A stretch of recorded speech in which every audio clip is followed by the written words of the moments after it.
Chapter 17. Pinn's Accoutrements was the sort of shop that only the very rich or brave dare enter. Occupying an advantageous position at the corner of Duke Street and Piccadilly, it gave the impression that a palace of some kind had been dropped there by a gang of knackered gin, and then been soldered onto the drabber buildings alongside. Its illuminated windows and fluted golden pillars stood out amongst the magicians' bookshops and the caviar and pâté houses that lined the wide gray boulevard. Even when seen from the air, its aura of refined elegance stood out almost a mile away. I had to be careful when landing. Many of the ledges had been spiked or painted with sticky lime to deter no-good pigeons such as me. But I finally settled on the top of a road sign with a good view of Pinn's and proceeded to case the joint. Each window was a monument to the pretension and vulgarity to which all magicians secretly aspired. Jeweled staffs rotated on stands, giant magnifying glasses were trained on sparkling arrays of rings and bracelets, automated mannequins jerked back and forth, wearing swanky Italian suits with diamond pins in the lapels. On the pavement outside, common or garden magicians strolled along in their shabby work attire, gazed longingly at the displays, and went away dreaming of wealth and fame. There were very few non-magicians to be seen. It wasn't a commoner part of town. Through one of the windows, I could see a high counter of polished wood, at which sat an immensely fat man, dressed all in white. Perched precariously on a stool, he was busy issuing orders to a pile of boxes that wobbled and teetered beside him. A final command was given, the fat man looked away, and the pile of boxes set off uncertainly across the room. A moment later, they turned and I glimpsed a small, stumpy foliot laboring beneath them. When he arrived at a set of shelves in one corner of the shop, he extended a particularly long tail, and, with a series of deft movements, scooped the boxes one by one from the top of the pile, and set them carefully on the shelf. The fat man I took to be Sholto Pinn himself, the owner of the shop. The messenger imp had said he was a magician, and I noticed that he had a gold-rimmed monocle stuffed against one eye. No doubt it was this that enabled him to observe his servant's true shape, since, on the first plane, the foliot wore the semblance of a youth to prevent startling non-magical passers-by. As humans went, Sholto looked a formidable fellow. For all his size, his movements were fluid and powerful, and his eyes were quick and piercing. Something told me he would be difficult to fool, so I abandoned my first plan of adopting a human disguise and trying to draw information out of him. The small foliot looked a better bet. I waited patiently for my chance. When lunchtime came, the trickle of well-heeled customers entering Pinn's swelled a little. Sholto fawned and scraped. At his command, the foliot scampered to and fro about the shop, gathering boxes, capes, umbrellas, or any other item that was required. A few sales were made, then the lunch hour drew to a close, and the customers departed. Now Sholto's thoughts turned to his belly. He gave the foliot a few instructions, put on a thick black overcoat, and left his shop. I watched him hail a cab and be driven off into the traffic. This was good. It was going to be some time. Behind him, the foliot had put up a close sign on the door, and had retired to the stool beside the counter, where, in mimicry of Sholto, he puffed himself out importantly. Now was my chance. I changed my guise. Gone was the pigeon. Instead, a humble messenger imp, modeled on the one I'd beaten up at Hampstead, came a-knocking on Pinn's door. The foliot looked up in surprise, gave me a glare, and signaled for me to be gone. I knocked again, only louder. With a cry of exasperation, the foliot hopped off the stool, tottered across to the door, and opened it a crack. The shop bell tinkled. We're closed. Message here for Mr. Sholto. He's out. Come back later. Can't wait, Governor. Urgent. When's he due back? In an hour or so. The master has gone for lunch. Where's he gone? He did not furnish me with that information. This foliot had a haughty, superior sort of manner. He evidently considered himself too good to talk to imps such as me. Don't matter. I'll wait. And with a wriggle and a slide, I rounded the door, ducked under his arm, and entered the shop. Cool. This is posh, innit? The foliot hurried after me in a panic. Get out! Get out! Mr. Pinn has given me strict instructions not to allow anyone. Don't get so steamed up, matey. I won't nick nothing. The foliot positioned himself between me and the nearest rack of silver pocket watches. I should think not. With one stamp of my foot, I can call up a Horla to devour any thief or intruder. Now please, leave. All right. My shoulders slumped as I turned for the door. You're too powerful for me, and too highly favored. It's not everyone gets to run a posh place like this. You're right there. The foliot was prickly, but also vain and weak. Bet you don't get any beatings, or the red-hot stipples neither. I certainly do not. I am a model of efficiency, and the master is very gracious to me. I knew then what sort I was dealing with. He was a collaborator of the worst kind. I wanted to bite him. However, it did give me an angle to work on. Cool, I said. I should think he is gracious and all. Why? 'Cause he knows how lucky he is to have your help. Reckon he can't do without you. I bet you're good at lugging heavy stuff around, and you can reach high shelves with that tail of yours, or use it to sweep the floor. The foliot drew himself up. You cheeky fungus! The master values me for a great deal more than that. I'll have you know, he refers to me, in company, mark you, as his assistant. I mind the shop for him while he takes his lunch. I keep the accounts. I help research the items that are offered. I have many contacts. Hold on. The items? I gave a low whistle. You mean to tell me he lets you handle the merchandise? All his magical stuff, amulets and the like? Never. At this, the repellent creature actually simpered. He does indeed. Mr. Pinn trusts me implicitly. What? Real powerful things? Or just the bog end of the market? You know, hands of glory, moolah glasses and such.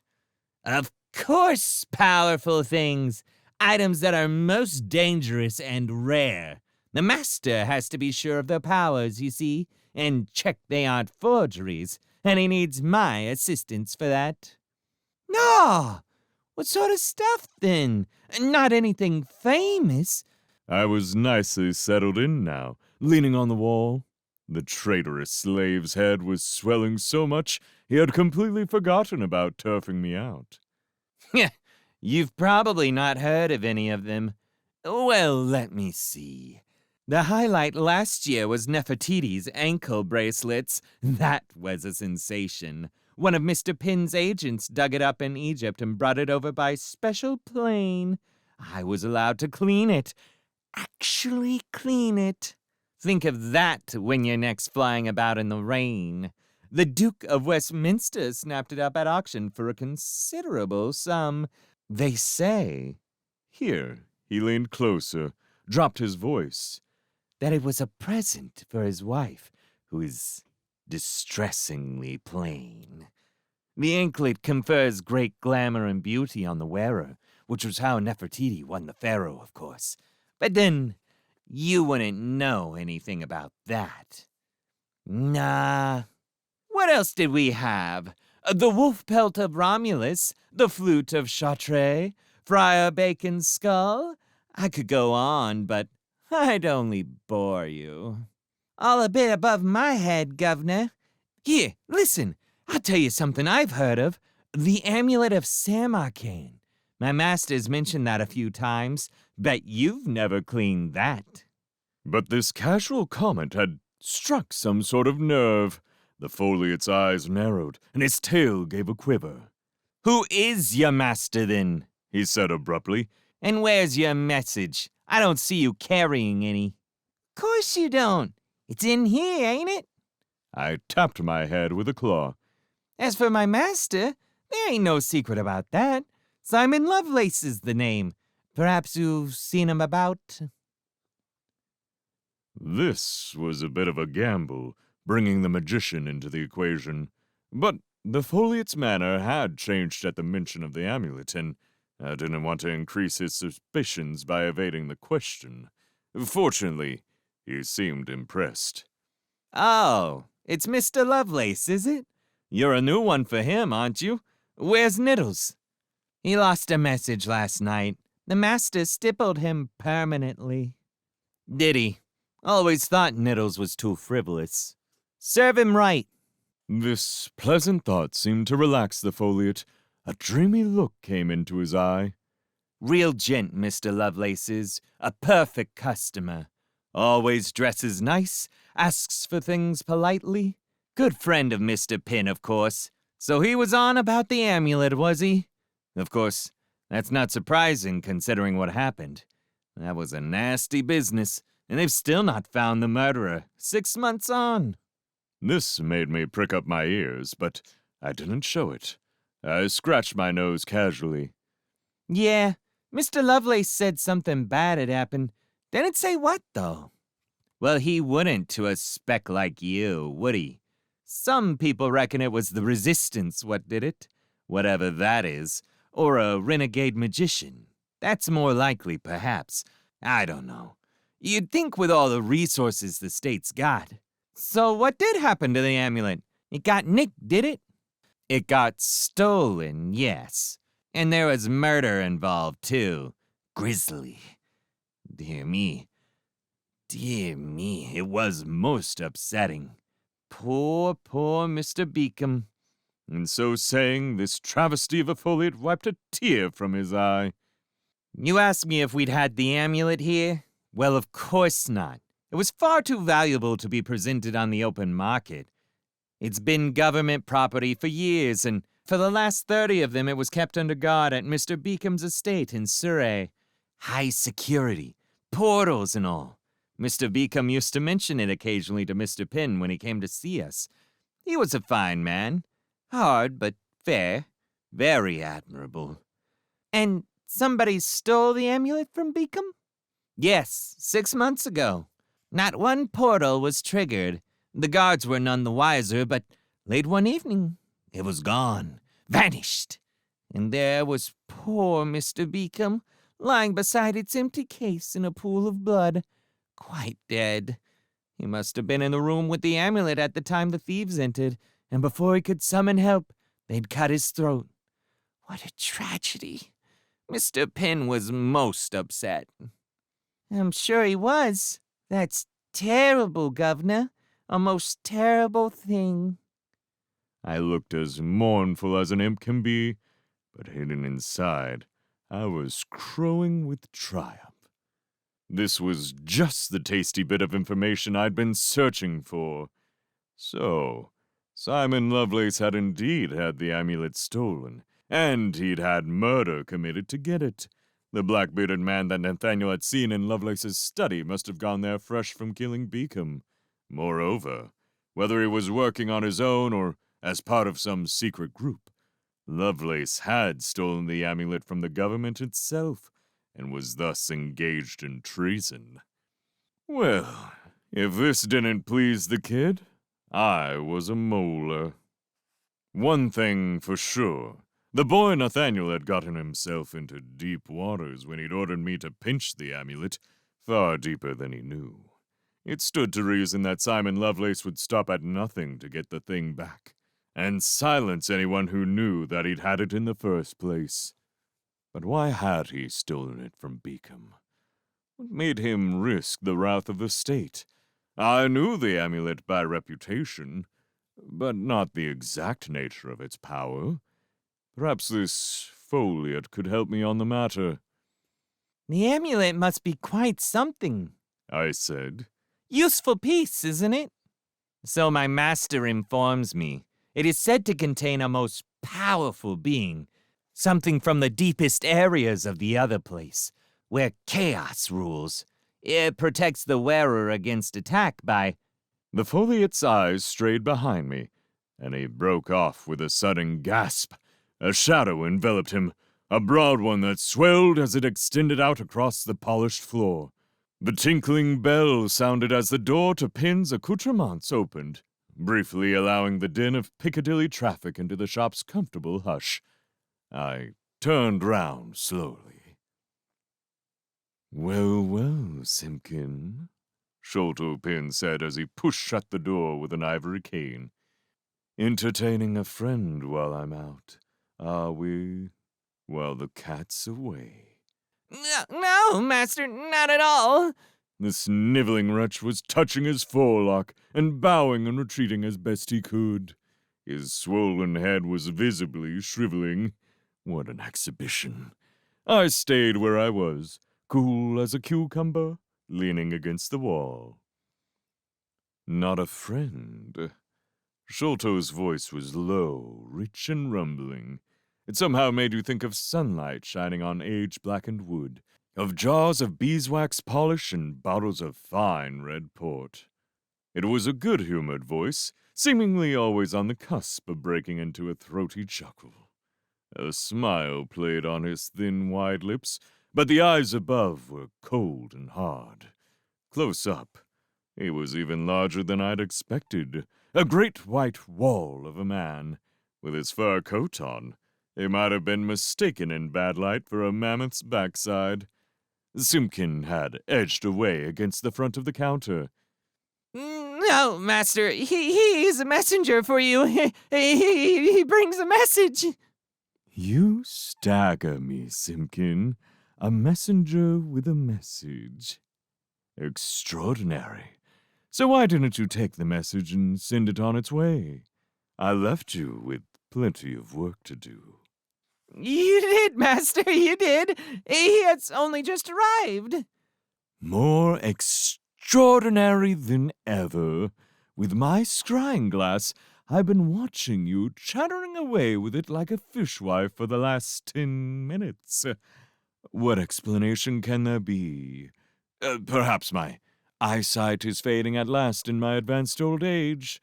The magician drew his monocle out of a waistcoat pocket, screwed it into position over his left eye, and took a couple of steps forward, idly swinging his cane. Simpkin flinched, but made no answer. "Well then." The cane suddenly swung in my direction. "Your message, imp.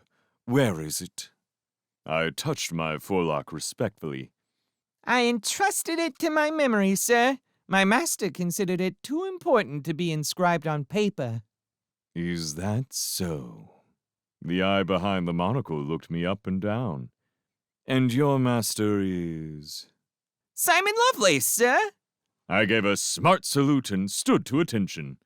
And if you'll give me leave, sir, I shall relay his message now, then depart. I do not wish to take up any more of your time. "Quite so." Sholto Pinn drew closer and fixed me keenly with both eyes. "Your message. Please proceed." Simply this, sir. Dear Sholto, have you been invited along to Parliament tonight? I've not. The Prime Minister seems to have forgotten me, and I feel rather snubbed. Please respond with advice ASAP. All the best for you now, Simon. Word for word, that is, sir. Word for word. This sounded plausible enough to me, but I didn't want to push my luck. I saluted again and set off for the door. "Snubbed, huh? Poor Simon. The magician considered a moment. "Before you go, what is your name, imp?" Boatman, sir. Boatman. Sholto Pinn rubbed one of his chins with a thick jeweled finger. You're doubtless keen to get back to your master, Boatman, but before you go, I have 2 questions. Reluctantly, I drew to a halt. Oh, yes, sir. What a polite imp you are, to be sure. Well, firstly, why would Simon not write down such a harmless note? It is hardly seditious, and might well become mangled in the memory of a lesser demon such as yourself. I have a very fine memory, sir. Renowned for it, I am. Even so, it is out of character. No matter. My other question. And here Sholto moved a step or 2 closer and sort of loomed. He loomed very effectively. In my current shape, I didn't half feel small. My other question is this. Why did Simon not ask my advice in person 15 minutes ago, when I met him for a prearranged lunch? Time to leave. I made a leap for the exit, but, quick as I was, Sholto Pinn was quicker. He banged his cane on the floor and tilted it forward. A yellow ray of light shot from the end and collided with the door, sending out globular plasms that froze instantly against anything they touched. I somersaulted over them through a cloud of icy vapor and landed on the top of a display stand chock full of satin undergarments. The staff let out another beam. Before it hit, I was already in midair, leaping over the head of the magician and landing hard on the top of his counter, scattering papers in every direction. Then I spun and fired off a detonation. It collided directly with the magician's back, propelling him forward straight into the frozen display stand. He had a protective field around him. I could see it as pretty yellow sparkles when I flipped through the planes. But though there wasn't the hole in him I wanted, he was badly winded. He subsided, gasping into a mess of icy boxer shorts. I set off for the nearest window, intending to bust my way out into the street. I had forgotten Simpkin. Stepping smartly from behind a rack of cloaks, he swung a giant staff, with a tag marked extra large, directly at my head. I ducked. The staff smashed into the glass front of the counter. Simpkin drew back to repeat the blow. I leaped at him, wrestled the staff from his claws, and gave him a clout that reversed the topography of his features. With a grunt, he fell back into a pile of silly hats, and I proceeded on my way. Between 2 mannequins, I spied a nice open stretch of window made of clear, curved glass that refracted the incoming sunlight into gentle rainbow colors. It seemed very pretty and expensive. I fired a detonation through it, sending a cloud of powdered glass shards pluming out into the street, and dived for the hole. Too late. As the window broke, a trap was triggered. The mannequins turned round. They were made of dark polished wood, the kind of shop dummy that has no human features, just a slender, smooth oval where the face should be. They bear its suggestion of a nose, perhaps, but no mouth, no eyes. They were modeling the latest fashionable wizard gear, his and hers black suits, with white pinstripes and razor-sharp lapels, lemon white shirts with high, well-starched collars, daringly colorful ties. They wore no shoes. From each trouser leg projected only a simple nub of wood. As I leaped between them, their arms shot out to bar the way. From the depths of each sleeve, a silver blade extended and clicked into place into their fingerless hands. I was going too fast to stop, but I was still holding the extra-large staff. The blade swung toward me in 2 synchronized arcs. I raised the staff in front of my face just in time. The blade sank deep into it, almost cutting right through and jerking me to a sudden painful halt.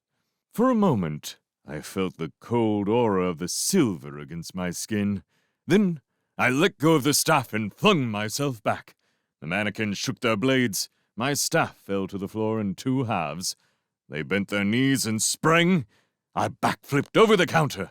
The silver blades bit into the parquet flooring where I'd just stood. I needed to change, and fast. The falcon form would probably do, but I also needed to defend myself.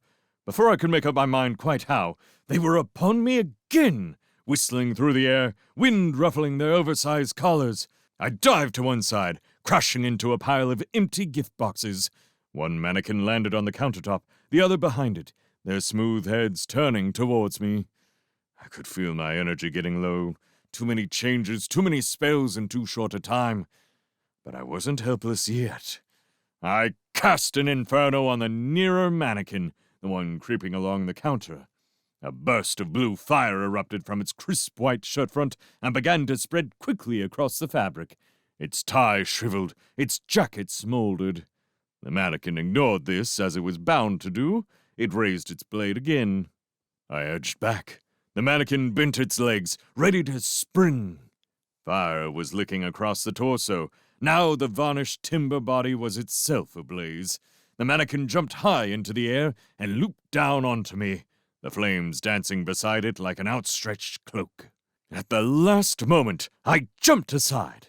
It hit the ground heavily. There was a painful crack.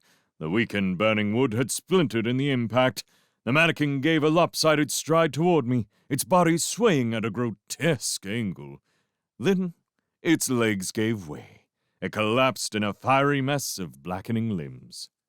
I was about to do the same to its companion, which had hopped over the bonfire and was fast approaching, when a slight sound behind alerted me to the partial recovery of Sholto Pinn. I glanced back. Sholto was half sitting up, looking as if he'd been hit by a herd of buffalo. A pair of Y-fronts draped his forehead at a fetching angle. But he was still dangerous. He groped for his staff, found it, stabbed it in my direction.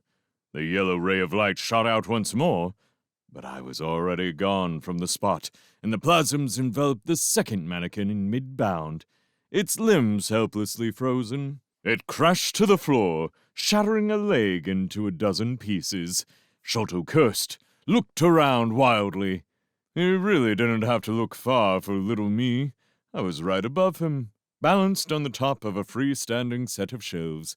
The whole stack was filled with meticulously indexed files and beautifully arranged displays of shields, statuary, and antique boxes that all had, no doubt, been filched from their proper owners across the world. It must have been worth a fortune.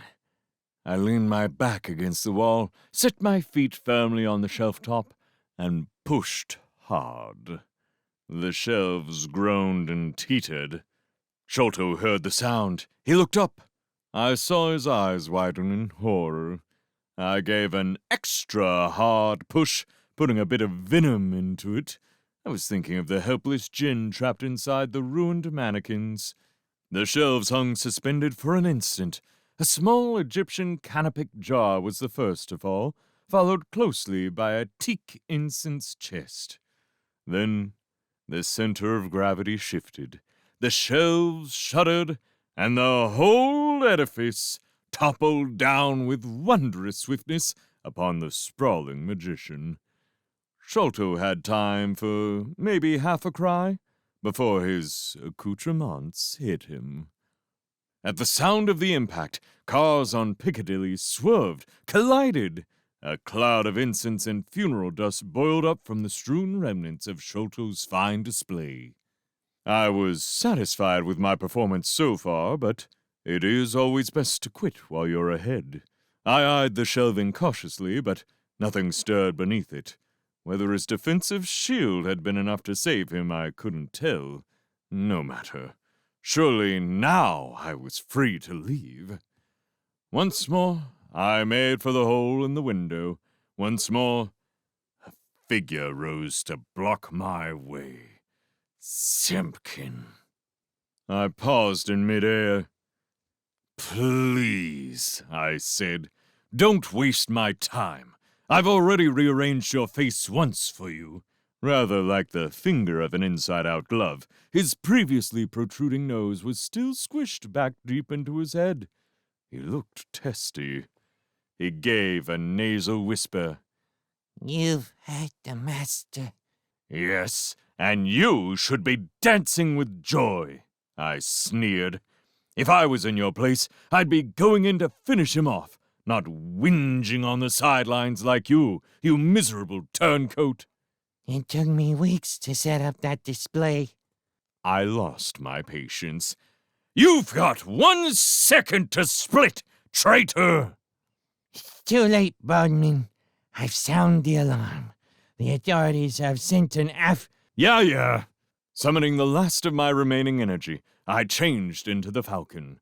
Simpkin didn't expect such a transformation from a humble messenger imp. He stumbled back. I shot over his head, depositing a farewell dropping on his scalp as I did so, and burst out at last into the freedom of the air. Upon which a net of silver threads descended, dragging me down against the Piccadilly pavement. The threads were a snare of the most resilient kind. They bound me on every plane, adhering to my struggling feathers, my kicking legs and snapping beak. I fought back with all my strength, but the threads clung to me, heavy with earth, the element that is most alien to me, and with the agonizing touch of silver. I could not change. I could not work any magic, great or small.